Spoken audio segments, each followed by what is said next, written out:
तो स्टार्ट करते हैं हम लोग। सबसे पहले हम लोग थोड़ा सा ना क्लस्टर सेटअप करते हैं आज। ठीक है। तो क्लस्टर को सेटअप करने के लिए आपके पास लिनक्स का वीएम होना चाहिए। और आप सबको पता है कि सेंटोस आप यूज कर सकते हो। आप सभी ने क्लस्टर सेटअप किया है पहले कभी? हाँ जी। नहीं। हाँ सर। किसने किया है? नहीं सर। किसने किया है क्लस्टर यस। सेटअप? किसने नहीं यस। किया? बेयर मेटल सर्वर में किया है। बेयर मेटल सर्वर पे किया है? किसने किया है? जुबे ने? हाँ ये। हाँ। राजीव ने किया है? या कैसे किया है आपने? बेसिकली आई वर्क ऑन क्या मेथड प्लेटफॉर्म यूज टीम में काम करता हूँ। क्या मेथड यूज किया आपने बेयर मेटल पे? मतलब पहले मतलब OS installation, hmm. Then on top of that we have our own platform. Hmm. मतलब हमारा कंपनी का मतलब खुद का प्लेटफॉर्म है। हम्म। तो we have a method of procedure. Hmm. तो उसके हिसाब से मतलब cache cache installation, then storage, then PaaS installation, ऐसे ही मतलब इंस्टॉलेशन किया हमने। इंस्टॉलेशन का कौन सा मेथड आपने यूज किया है? एक्चुअली लाइक हमारा ऑटोमेशन नहीं है उसमें इंस्टॉलेशन में, मतलब मैन्युअली किया था। मतलब बहुत कम प्रोसीजर था वो, मतलब ज्यादा लंबा प्रोसीजर तो नहीं था। अच्छा। और किसने किया है? रिसेंट किसने किया है अभी रिसेंट?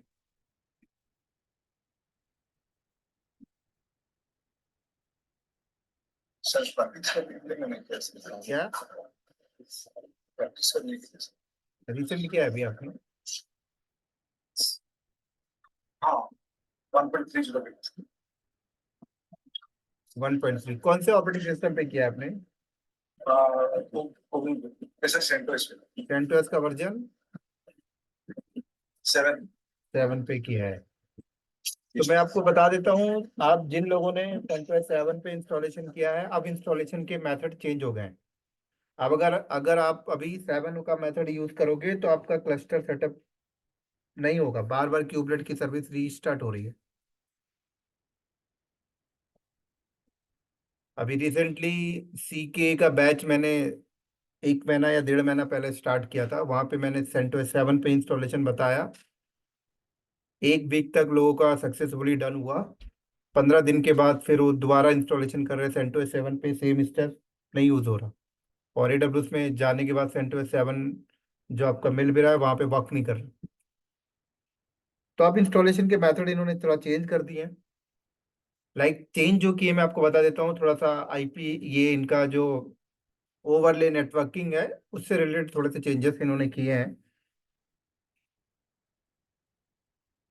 उस स्टेप्स मैं आपको अभी दिखाऊंगा करके। ज़्यादा कुछ चेंजेस नहीं है, मोस्टली बेसिकली ओवरले नेटवर्किंग से रिलेटेड थोड़ा सा उन्होंने चेंजेस मारे हैं बस। तो इंस्टॉलेशन करना इंस्टॉलेशन मैं इसलिए करवा रहा हूँ, हालांकि इंस्टॉलेशन हमारा एक कोर्स का हिस्सा नहीं है, क्योंकि as an security point of view से अगर देखें तो इंस्टॉलेशन ऑलरेडी होनी चाहिए, लेकिन फिर भी इंस्टॉलेशन हम लोग देखेंगे जिससे कि सिक्योरिटी के बहुत सारे पार्ट्स कवर कर। इंस्टॉलेशन करने के आपके पास 2 मेथड है। कितने मेथड है दोस्तों? इंस्टॉलेशन करने के आपके पास 2 मेथड है। First method control plane mode. Sir आपका स्क्रीन शेयर नहीं है सर।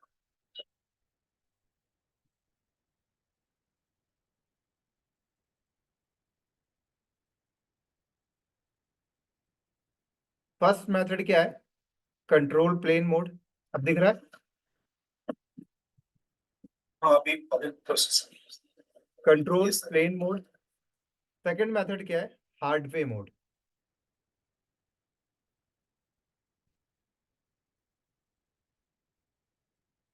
हार्डवे मोड। ठीक है, control plane mode and hardware. Control plane mode में क्या होता है कि आप एक यूटिलिटी टूल का इस्तेमाल करते हैं। आप सबने सीके जब लर्न किया होगा तो आपको पता है उस यूटिलिटी टूल का नाम क्या है, क्यूब एडियम। क्या है? Cube idiom.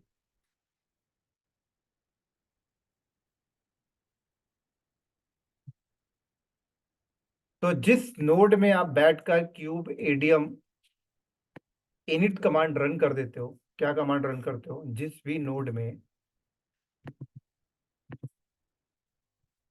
Cube idiom init command आप रन करते हो,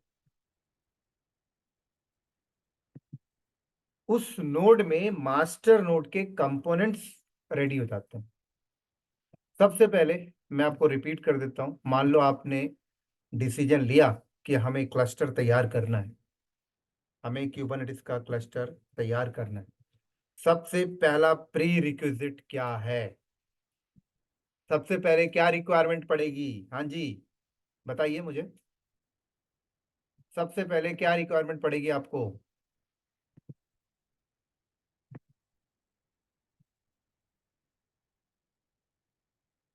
सर पहले तो स्वैप ऑफ करना पड़ेगा, तो एसएलडी में स्वैप करना पड़ेगा, प्रॉपर पे इंस्टॉल करना पड़ेगा सर। सब अपना बोल रहे और देन डॉक्टर इंस्टॉल करने के बाद उसको एनेबल करना पड़ेगा, स्टार्ट करना पड़ेगा, उसके बाद क्यूबेडिंग और कौन बोलेगा, बताएगा? सबसे पहले रिक्वायरमेंट पड़ेगी हार्डवेयर की। सबसे पहले रिक्वायरमेंट पड़ेगी हार्डवेयर की। हार्डवेयर कहां से आप लेके आ रहे हो? आप हार्डवेयर मार्केट से बाय कर लो, हार्डवेयर एडब्ल्यूएस में क्रिएट कर लो, कहीं भी क्रिएट कर लो, आपकी मर्जी। उसके बाद रिक्वायरमेंट पड़ेगी हार्डवेयर का साइज क्या है। तो एक हार्डवेयर का एक साइज होना चाहिए मिनिमम से minimum 2 GB RAM, 2 core CPU. और जिसको मास्टर नोड बनाना चाहते हो उस पे तो लिनक्स होना चाहिए। बाकी वर्कर नोड पे तो लिनक्स रखो, विंडोज रखो, ubuntu रखो, वो अलग मैटर है। तो hardware configuration 2 GB RAM, 2 CPU minimum होना चाहिए, और 10 GB free space hard drive होनी चाहिए ऑपरेटिंग सिस्टम के बाद। उसके बाद प्रॉपर पूरे नोड की नेटवर्किंग कॉन्फ़िगर होनी चाहिए, आपस में ये पिंग पुंग करना चाहिए, मतलब फिजिकल नेटवर्किंग इंप्लीमेंट होना चाहिए। देन उसके बाद देन उसके बाद आपके नोड में, आपके सारे नोड में, आपके नोड में container run time engine install होना चाहिए। जानते हो आप लोग कंटेनर रन टाइम इंजन क्या होता है? Yes sir. क्या होना चाहिए? Container run time engine install होना चाहिए। कौन बताएगा मेरे को कितने का रन टाइम इंजन होते हैं? सर डॉकर एक हो गया, पॉडमैन हो गया, क्रायो हो गया, CROI, container D, container D हो गया। तो हर नोड में रन टाइम इंजन आपका होना चाहिए। रेंजर।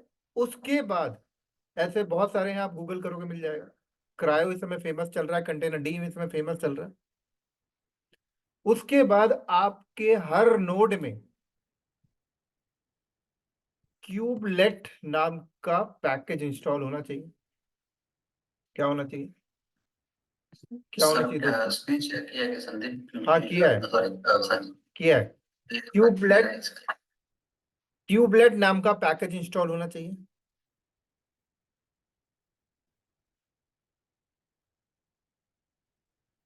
क्यूब एडीएम नाम का पैकेज इंस्टॉल होना चाहिए।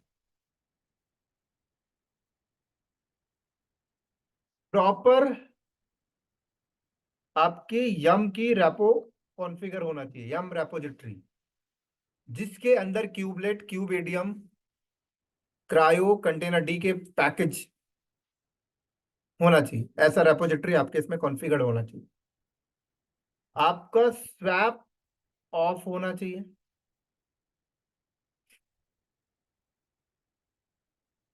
आपका एसिलिनिक्स ऑफ होना चाहिए।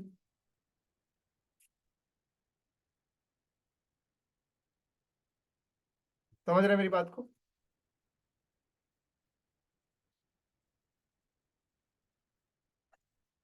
ये एक्सी लिनक्स परमानेंट ऑफ रहेगा या क्लस्टर क्रिएशन ऑफ रहेगा, उसके ऊपर परमानेंट कॉन्फ़िगर कर स्टॉप करो, सकते हैं। Permanent stop.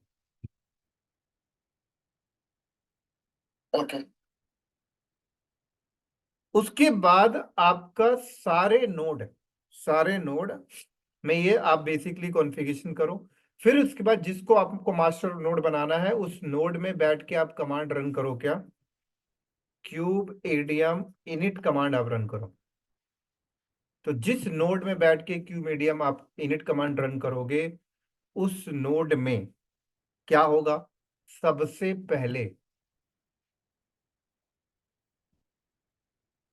पहले क्या करेगा? ये एपीआई सर्वर की इमेज को डाउनलोड करेगा, शेड्यूलर की इमेज को डाउनलोड करेगा, कंट्रोलर की इमेज को डाउनलोड करेगा रजिस्ट्री सर्वर से, डेटाबेस की इमेज को डाउनलोड करेगा। उन सबको डाउनलोड करके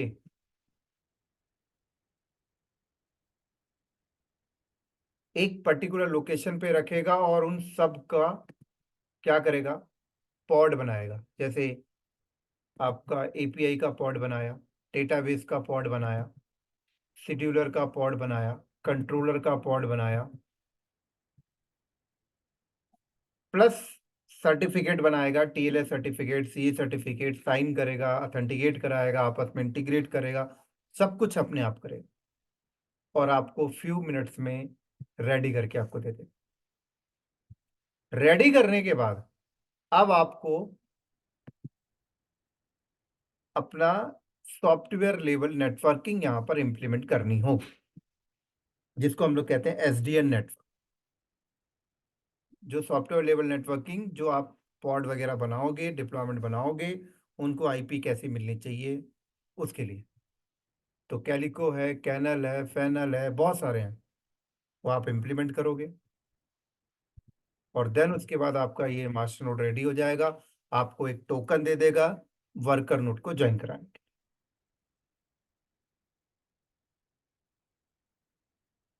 तो आप इसकी जो प्रैक्टिकल है क्लस्टर सेटअप की, आप अपने 2 मशीन नेहरू प्लेस जाओ, वहां से खरीद के ले आओ, दोनों को आपस में कनेक्ट कर लो। 8 GB 8 पोर्ट का स्विच आता है, ऑपरेटिंग सिस्टम डाल लो, ओएस डाल लो, ये सॉफ्टवेयर डाल लो और खुद घर पे लैब बैठ के कर सकते। पैसा नहीं है नेहरू प्लेस से मशीन खरीदने का तो कोई नहीं, आपके पास लैपटॉप होगा, उसमें वीएम वेयर डाल, उसमें 2 VM बना।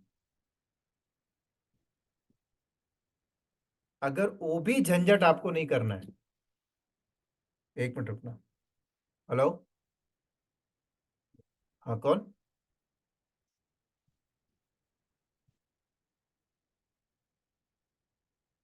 गौरव, अभी क्लास में हूँ, बाद में बात करते हैं। तो अगर आप ये भी झंझट नहीं करना चाहते हो तो क्या करो? AWS में अकाउंट बनाओ, क्रेडिट कार्ड होगा सबके पास, अकाउंट बनाओ, 2 VM बनाओ, वहां लैब करो। तो अजूर क्लाउड में अपना लो, गूगल क्लाउड में अपना लो। क्रेडिट कार्ड भी नहीं है तो दोस्त भाई से मांग लो।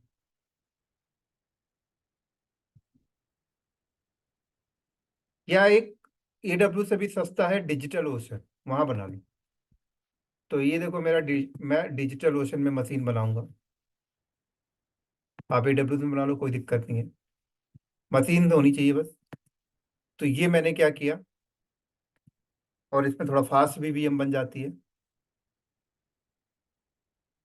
तो जल्दी से मैं एक सेंटोस की मशीन तैयार कर लेता हूँ।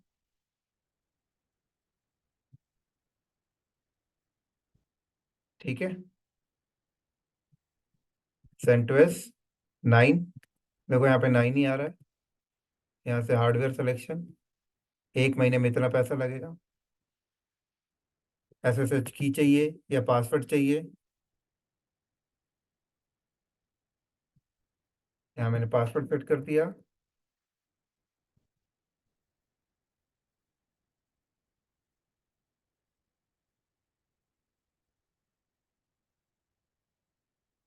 देखना, बहुत जल्दी VM बनती है यहाँ पे।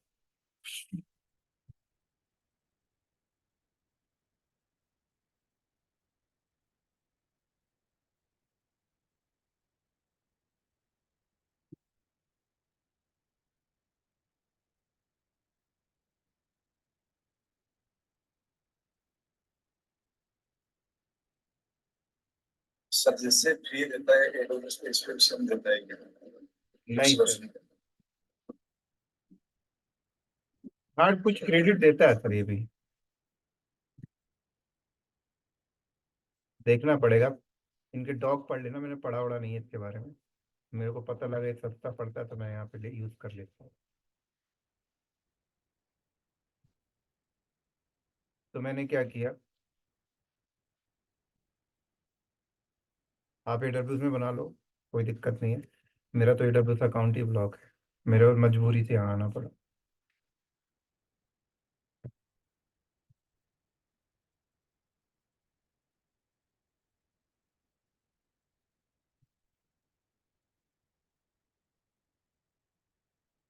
ठीक है, ये देखो। अब प्रॉपर इसमें देखो, कॉन्फ़िगरेशन 4 GB रैम है, 2 CPU है, कोई दिक्कत नहीं है। स्टेप्स आपको जो फॉलो करना है मैं आप लोगों को भेज देता हूँ पहले से। ठीक है, क्योंकि अब फर्दर आप पुराना वाला जो आपके पास कॉन्फ़िगरेशन होगा वो आपकी काम नहीं करेगी, ध्यान रख लेना। तो मैं चैट बॉक्स में भेज रहा हूँ, सब लोग अपना अपना सेव करके रख लो। ठीक है, स्टेप्स कैसे फॉलो करना है वो मैं आपको दिखाई देता हूँ, क्योंकि लैब बनाना तो आपको पड़ेगा ही। ठीक है, भेज दिया मैंने।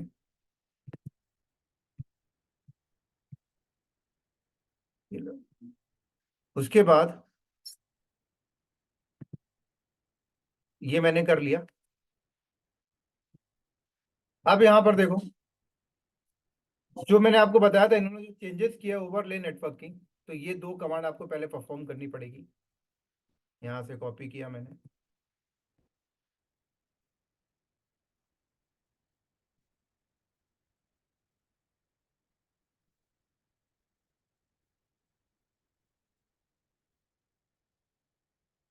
और यहाँ पर जो रन टाइम इंजन है क्या यूज कर रहे हैं हम लोग, कंटेनर डी। ठीक है,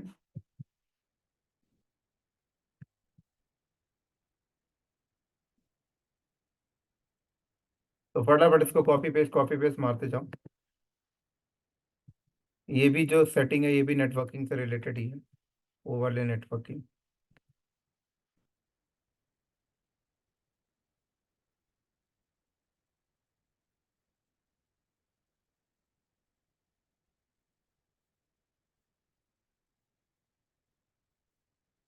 के बाद ये रेपोजिटरी कॉन्फ़िगर कर लो। ठीक है, रन टाइम इंजन के लिए। उसके बाद क्या कह रहा है, अपडेट कर लो DNF से अपनी रेपोजिटरी।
जब तक ये हो रहा है, किसी को कोई डाउट, कोई सवाल, कोई समस्या पूछना है तो पूछ लो। 2-3 मिनट लेगा ये। 40469 है टोटल।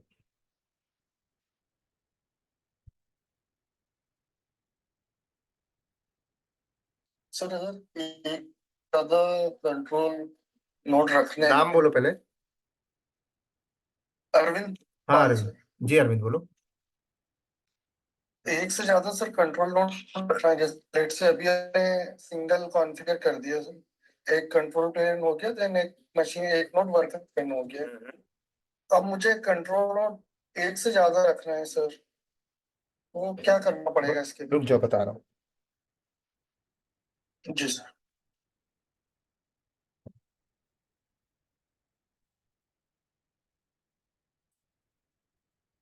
देखो,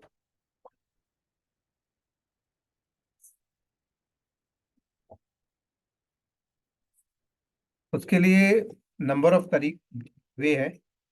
अभी हमने यहाँ पे कंट्रोल प्लेन मोड सेटअप किया, ठीक है। कंट्रोल प्लेन मोड में क्या करता है ये, कि वो जिस नोड पे आप बैठ के चलाओगे उस नोड पे उसने बना दिया क्या, क्या बना दिया, API, database, scheduler and controller, right. Agree करते हो? Yes yes yes. अगर वो नोड बैठ गया तो क्या होगा? तो आफ्टर क्लस्टर सेटअप के बाद, अभी जब मैं क्यूब एडिया मिनट कमांड रन करूंगा तो ये जो मेरे लिए जो डेटाबेस, शेड्यूलर, कंट्रोलर, इनके जो पॉड सेटअप करेगा वो स्टैटिक पॉड होगा। क्या होगा? Static pod. क्या होगा? Static pod. और स्टैटिक पॉड जो होता है वो एक ही नोड पे रन हो रहा है, ठीक है। तो इन फ्यूचर उनको मैं कन्वर्ट कर दूंगा किसी डिप्लॉयमेंट पे, और डिप्लॉयमेंट कन्वर्ट कर दूंगा। और डिप्लॉयमेंट कन्वर्ट करने के बाद मैंने उसको स्टैटिक पॉड से हटा के डिप्लॉयमेंट पे डाल दिया। और जब मैं उसे डिप्लॉयमेंट पे अगर मैंने पुट कर दिया, और मैं वहां पर एपीआई सर्वर का जो पॉड है उसकी रेप्लिका बढ़ा दूंगा, एक की जगह 2 कर दिया। और मैं जो दूसरा नोड यहाँ पे रखा हूँ, लाइक अभी तो एक ही नोड था, इस नोड पे लेबल लगा दिया, label team equal to API, इस पे लेबल लगा दिया टीम इक्वल टू एपीआई।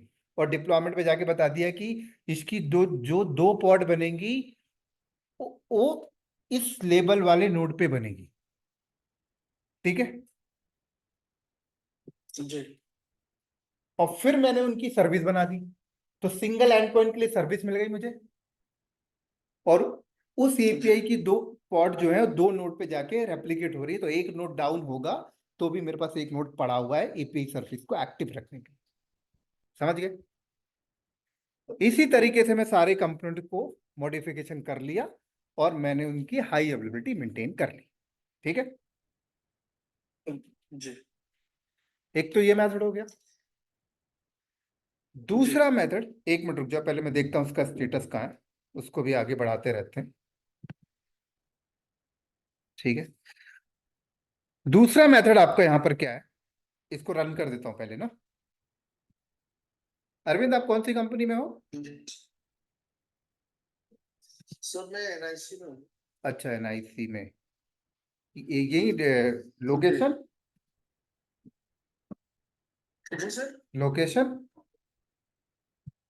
ये शास्त्री पार्क है ना सर यहाँ अच्छा अच्छा अच्छा, समझ गया समझ गया। पे सर। जी जी। तो ये कमांड रन कर देता हूँ पहले। अभी देखो, DNF install container D dot IO का यूज कर रहा है।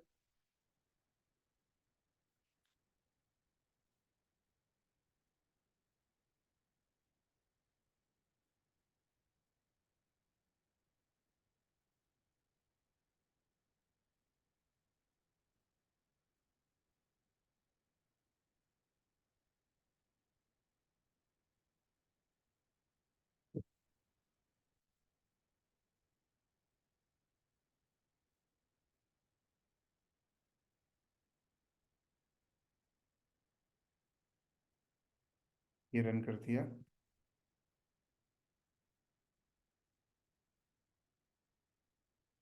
ठीक है।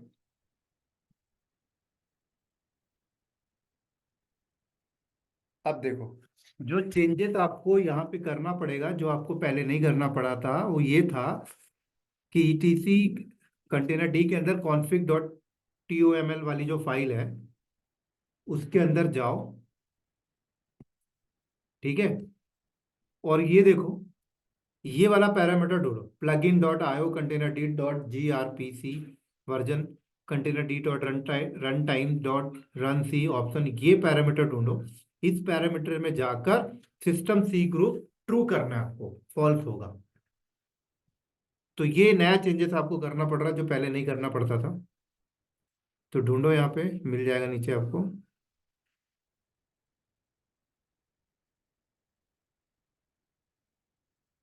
ये रहा, है ना, मैच कर लो एक बार। हाँ सर वही है।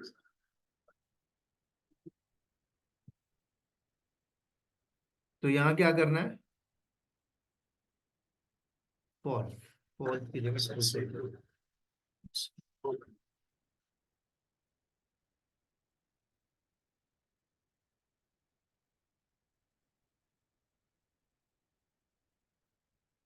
ठीक है, बस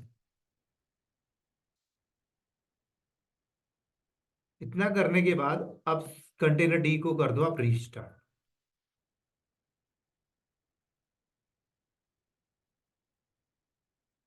इनेबल,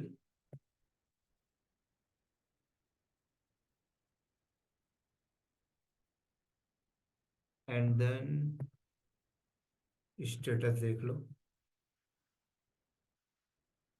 ठीक है।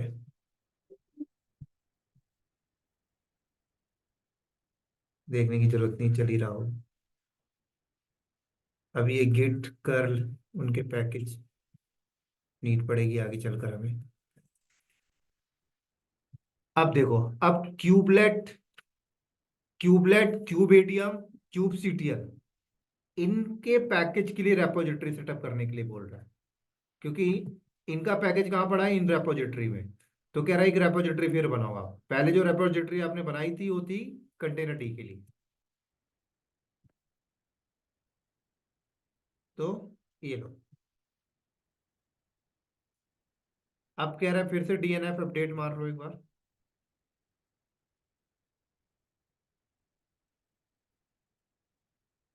उसके बाद कह रहा है ये इंस्टॉलेशन वाली कमांड रन कर दो। ये सब आपको पता होगी पहले से, इसलिए मैं ज्यादा इनके बारे में बोल नहीं रहा हूँ।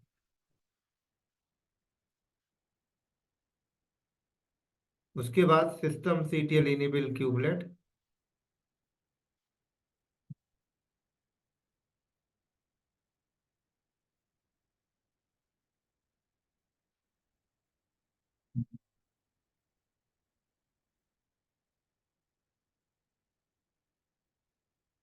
अब यहाँ पे देखो क्यूब एडीएम कॉन्फ़िग इमेज पुल। अब ये सारी इमेज पुल करेंगे हम लोग। वैसे इनिट करोगे तो अपने आप पुल कर ही लेता है, लेकिन यहाँ पर हम चाहे तो पहले से भी पुल कर सकते हैं। तो ये सारी इमेज पुल कर लेगा, देखो क्यूब एडीएम, देखो कर रहा है पुल। और रजिस्ट्री सर्वर देखो क्या, रजिस्ट्री डॉट kts, मतलब क्यूबरनीटिस का कोर रजिस्ट्री सर्वर से पुल कर रहा है। ये सारी इमेज पुल कर दिया इसने। पेज सर्वर की देखो, डेटाबेस की, पॉच नामी इमेज की। अब कह रहा है आप मारो क्यूबेडिया मिनट।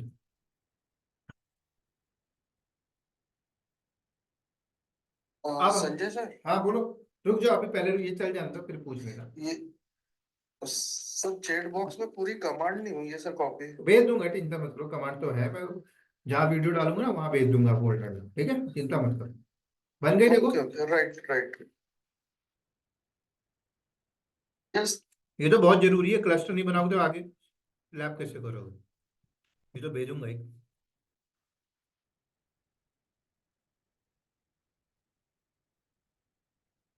ये तो पता ही होगा ये तीन कमांड क्या कर रही है, वेरिएबल वगैरह सेट कर रही है कॉन्फ़िग फाइल के लिए।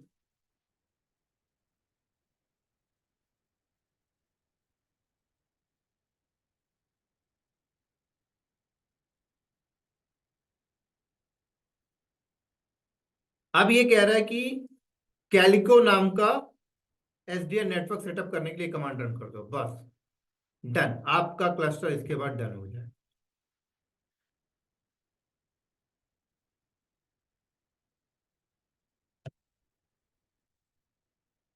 सर कैलिको नेटवर्क का कौन सा वाला स्टेबल वर्जन है सर? ये लेटेस्ट ही है, 6 वाला या और कुछ? ये जो अभी किया है बढ़िया है, लेटेस्ट है। Okay okay. अब देखो यहाँ पर kubectl get pod hyphen N cube hyphen system करता हूं, क्या हुआ?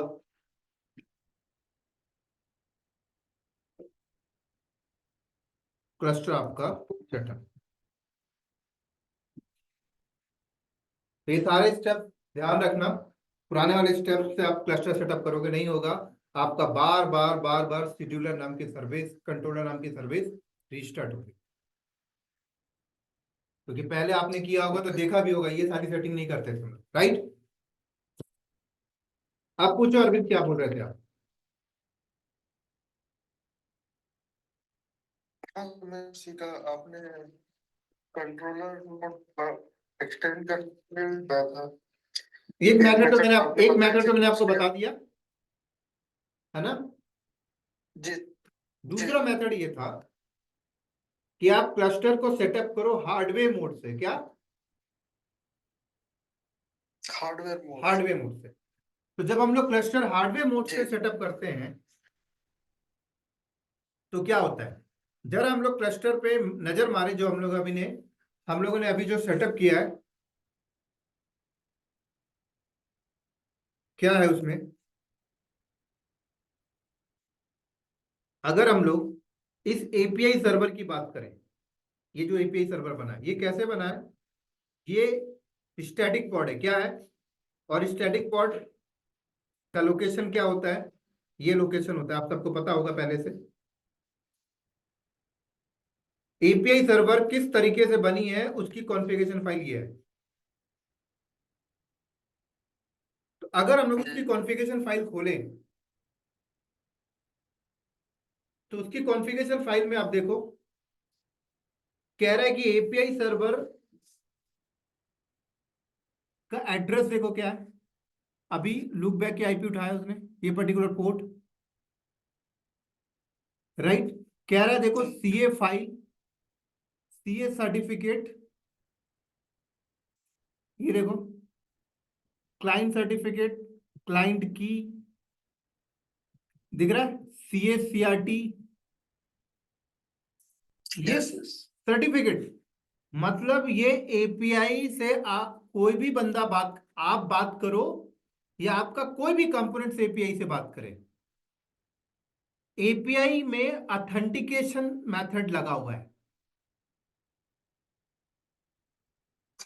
TLS certificate. तो ये टीएलएस सर्टिफिकेट कौन बनाया?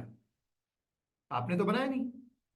बता भी रहा है कि इस पर्टिकुलर पाथ पे रखा हुआ है सर्टिफिकेट, ये देखो कहाँ कुबरनेटिस पीकेआई के अंदर सर्टिफिकेट रखा हुआ है कि ये एपीआई डेटाबेस से कैसे बात करेगा, उसका सर्टिफिकेट रखा हुआ है। मतलब ये एपीआई सर्वर जब डेटाबेस के पास बात करने जाएगा तो उसको डेटाबेस का सर्टिफिकेट उसके पास होना चाहिए, क्योंकि डेटाबेस पर ऑथेंटिकेशन मेथड सेट है टीएलएस सर्टिफिकेट। तो एपीआई की कॉन्फ़िगरेशन में डिफाइन किया गया है कि आप जब जाओगे तो ये रहा सर्टिफिकेट का पास, देख रहे हो? सर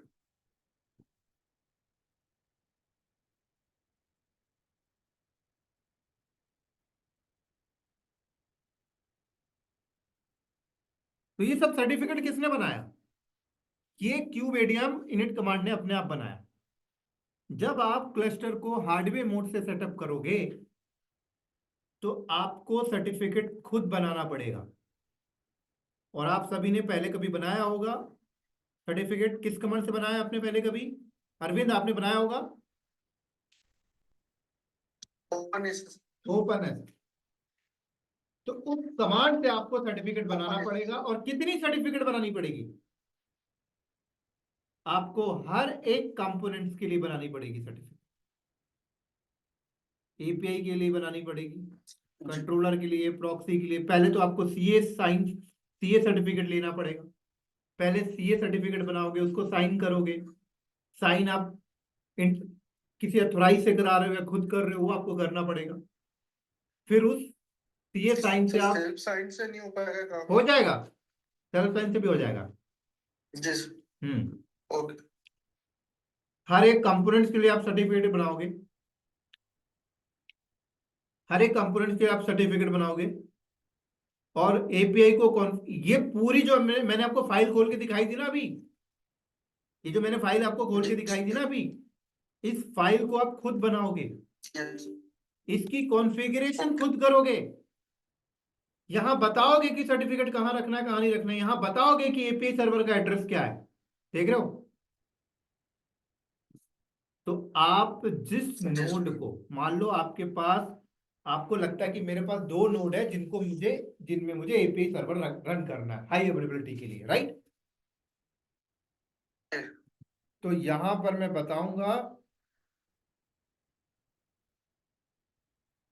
कि मेरा डेटाबेस का एड्रेस, डेटाबेस कहाँ चल रहा है। 2 नोड पे चल रहा है तो 2 नोड का एड्रेस दे दूंगा, 3 पे चल रहा है तो 3 नोड पे दे दूंगा। तो डेटाबेस की हाई अवेलेबिलिटी बन जाएगी मेरी। समझ रहे हैं मेरी बात? और उसके Okay. ऊपर एचए प्रॉक्सी सेटअप कर दूंगा। बिल्कुल। अभी मैं ये हार्डवेयर सेटअप Okay. करूंगा तब ज्यादा अच्छे समझ लगेगा। अच्छा। तो हार्डवेयर मोड में क्या होता है कि जो चीज ऑटोमेशन इन्होंने आपके लिए करके दिया, आप सब कुछ अपने से करते हैं, उसको हम लोग हार्डवेयर मोड कहते हैं, A to Z। ओके। तो सिक्योरिटी जी सर। का सबसे बैकबोन टॉपिक है हार्डवेयर मोड सेटअप। ध्यान रखना, हार्डवेयर मोड सेटअप करोगे तो आपको पूरा कंसेप्ट क्लियर होगा कि सर्टिफिकेट कैसे बनाते हैं, सर्टिफिकेट इंटीग्रेट कैसे करते हैं, A to Z।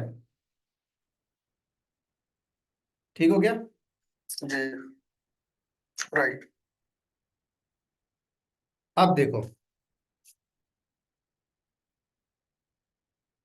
कल मैंने आपको बताया था इंटरव्यू में क्वेश्चन पूछा जाता है,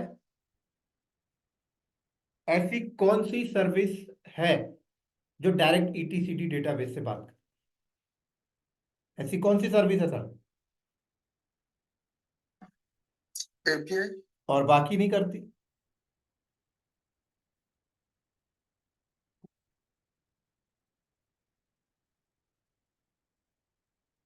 बाकी करती है नहीं करती? बाकी किससे बात करती? Sir scheduler. शेड्यूलर डेटाबेस से बात करता है, आप ये कह रहे हो? बाकी क्यूबलेट। क्यूबलेट बात करता है?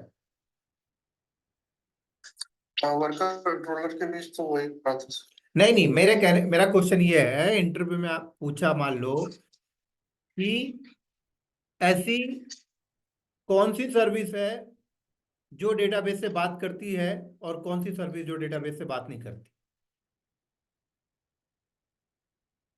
एपीआई को छोड़कर कोई भी सर्विस डेटाबेस से बात नहीं करती डायरेक्ट। ध्यान रखना, आपका शेड्यूलर भी डेटाबेस से बात नहीं करेगा, कम्युनिकेट नहीं होगा, कंट्रोलर भी डेटाबेस से कम्युनिकेट नहीं होगा। ओनली एपीआई सर्विस होती है जो डेटाबेस से बात कर रही होती है, बस, और कोई नहीं। ध्यान रखना, बाकी शेड्यूलर हो गया, कंट्रोलर हो गया, इनको अगर डेटाबेस से बात करना है तो वो एपीआई के पास जाएंगे।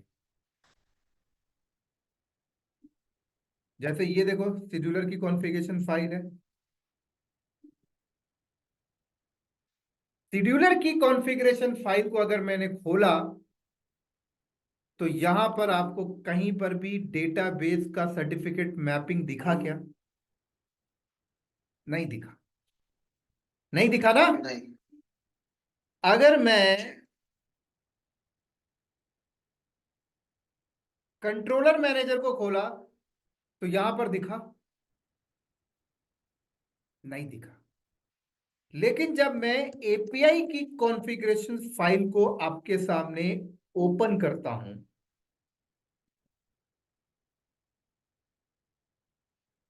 तो यहां पर डेटाबेस का सर्टिफिकेट डिफाइन है। क्यों डिफाइन है? क्योंकि एपीआई, आप ऑर्डर किसको देते हो? एपीआई को। तो एपीआई तो जाएगा ना डेटाबेस के पास राइट करने, कैसे जाएगा? ऑथेंटिकेशन है उसके पास, बिल्कुल है, ये है।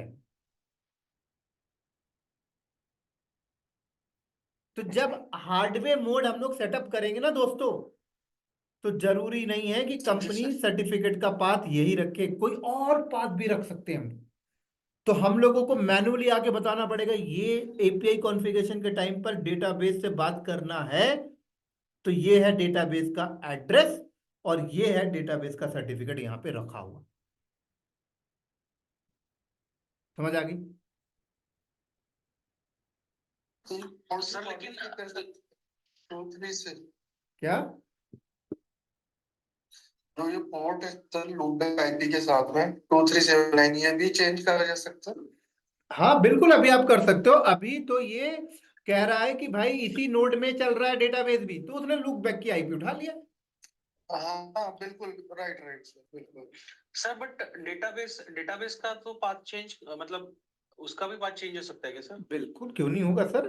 मेरा डेटाबेस इस नोड में नहीं चल रहा, मेरा डेटाबेस आपकी कंपनी में चल रहा है, तो मैं आपकी कंपनी का आईपी एड्रेस यहाँ डालूंगा। करेक्ट। अब मेरा ये जो है सर्वर, वो आपकी कंपनी के सर्वर से कम्युनिकेट होना चाहिए बस। अब आउट ऑफ नेटवर्क है तो वीपीएन सेटअप करेंगे कम्युनिकेशन के लिए, वो नेटवर्किंग के बंदों का काम आ गया। और अगर मान लो मेरा एक डेटाबेस आपकी कंपनी में है और मेरा एक डेटाबेस अरविंद की कंपनी में है, और मैंने बोला कि दोनों ही मेरा डेटाबेस है, तो दो एड्रेस यहाँ पे डालूंगा मैं। सुपर। एक चीज मुझे थोड़ा कंफर्म करना था। नाम बोलो पहले। हाँ गौरव बोल रहा हूँ। हाँ गौरव। मेरे कंफ्यूजन था कि ये एटीसीडी डेटाबेस की बात हो रही है या कोई भी परसिस्टेंट स्टोरेज की बात हो रही है? आप ज्वाइन कब की हो? मैं अब 10 मिनट हो गया एक्चुअली। क्लास खत्म होने वाला है, जल्दी ज्वाइन करो, इसलिए आप समझ में नहीं आ रहा। हम लोग परसिस्टेंट स्टोरेज की तो बात ही नहीं कर रहे अभी, कहीं डिस्कस ही नहीं किया अभी तक। हाँ एटीसीडी की बात कर रहे हो क्या? क्लस्टर कॉन्फ़िगरेशन की बात चल रही है, बट उनमें बीच बीच में पॉइंट्स आ गए तो उनको डिस्क्राइब करने लग गया। ठीक है, मैं रिकॉर्डिंग। हाँ रिकॉर्डिंग देख रहा हूँ। समझ आ रही सर सभी को, बाकी जो टाइमली ज्वाइन किए हो? हाँ हाँ सर। हाँ जी sir. Get pod hyphen N cube hyphen system. तो अभी मेरा ओनली एपीआई सर्वर डेटाबेस से बात कर रहा है, ओनली एपीआई सर्वर। कल मैं आपको दिखाऊंगा, मैं डायरेक्ट डेटाबेस से बात करना चाहता हूं, तो एक कमांड मुझे यूज करनी पड़ेगी ईटीसीडी, लेकिन अभी मेरे पास ईटीसीडी कमांड नहीं रन हो रही, क्योंकि ईटीसीडी का पैकेज मुझे डालना पड़ेगा। तो ईटीसीडी का जो पैकेज होता है वो आपको अलग से डालना पड़ेगा अगर आप डेटाबेस के साथ वर्क करना चाहते हो तो। म्यूट करो यार, म्यूट करो। तो अगर आप सिक्योरिटी पॉइंट ऑफ व्यू से काम करते हो तो इन फ्यूचर कभी आपको डायरेक्ट डेटाबेस से इंटीग्रेट करना पड़ेगा, डायरेक्ट डेटाबेस में कुछ काम करना पड़ेगा। कभी कभी डेटाबेस में डेटा राइट नहीं हो रहा तो मैनुअली डेटा सारी चीजें करनी पड़ेगी, तो उसके लिए ईटीसीडी कमांड आपको रन करना पड़ेगा। लेकिन ईटीसीडी कमांड ऐसे नहीं चलती, उसका पैकेज डालना पड़ेगा। तो ईटीसीडी कमांड का पैकेज डालने के लिए ये रहा यूआरएल। आज सिर्फ पैकेज डाल के दिखा देता हूँ, कल उसके ऊपर काम करना दिखाऊंगा।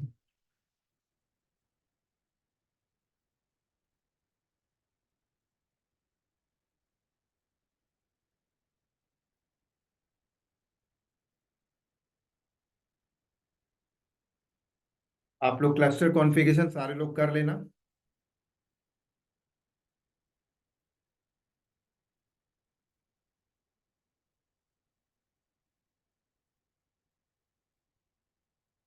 कल की वीडियो सभी को मिल गई थी? सर वो एक्सेस कहाँ से होगी? कल की वीडियो मिली होगी ना? सर आपके इसमें शो नहीं होता है सर। क्या? सर टेक्निकल क्लाउड का एप्लीकेशन पे शो नहीं कर रहा नहीं, एप्लीकेशन तो बंद पड़ी हुई है, एप्लीकेशन नहीं, मैंने आपको सबको व्हाट्सएप में मैनुअली भेजा है। हाँ सर, यूट्यूब पे तो शो हाँ हाँ, मतलब वही कह रहा हूँ, मिल गई ना।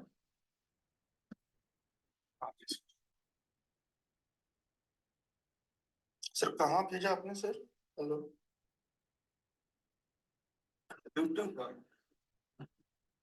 अच्छा। किया ना सर, उसको देख।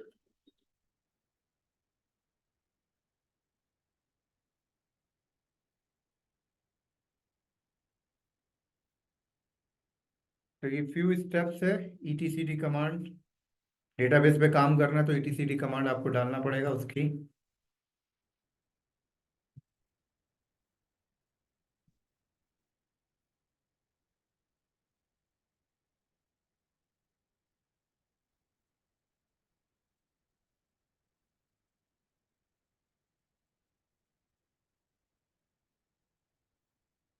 तो ये कमांड रन करके देख लो, फिर ETCD हाइफन हाइफन वर्जन कर लेना।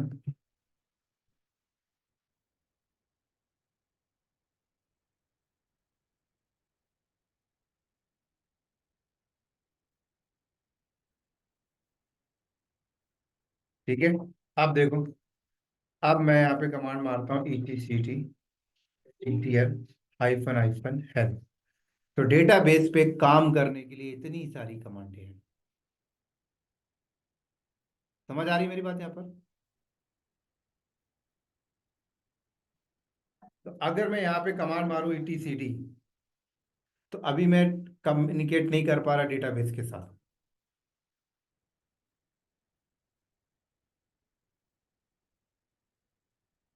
तो आज हम लोग क्लास यहीं पे स्टॉप करते हैं,